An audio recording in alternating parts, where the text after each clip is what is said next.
Hello বন্ধুরা, আজকে পুদিনার শরবত বানাবো। তা পুদিনা পাতা বাটা হয়ে গেছে, এর মধ্যে পুদিনা পাতা আর বিট লবণ দেওয়া আছে। চলো এরপরে শুরু করি। নিয়ে নিয়েছি একটা লেবু,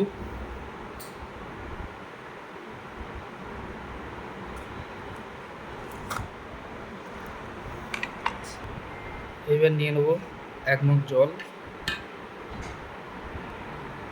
এবার পেস্ট করা পুদিনা পাতা আর এখানে আছে বিট লবণ, সেটা জলে দিয়ে দেবো। এবার এটা মগে ঢেলে দেবো। কালার এখনো আসেনি, এইবার এটাকে ঘুমো দেবো।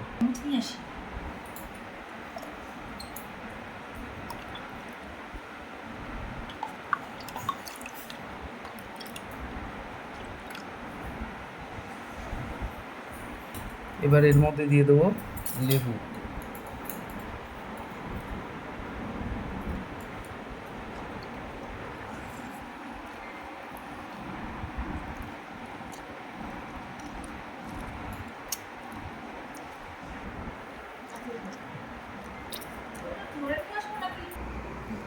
এবার দিয়ে দেবো এখানে চিনি, দেবো না, তার বদলে গুড় দিয়ে দেবো।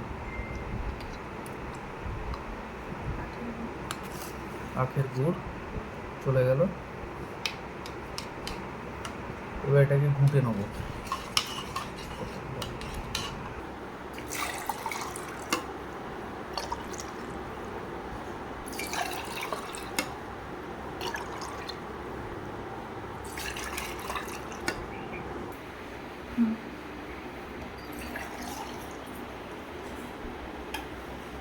রেডি হয়ে গেছে। এতে চাইলে তোমরা একটু বরফও অ্যাড করতে পারো, আমি বরফ ছাড়াই খাচ্ছি। খুব সুন্দর হয়েছে। তা তোমরা একবার ট্রাই করে দেখতে পারো এটা।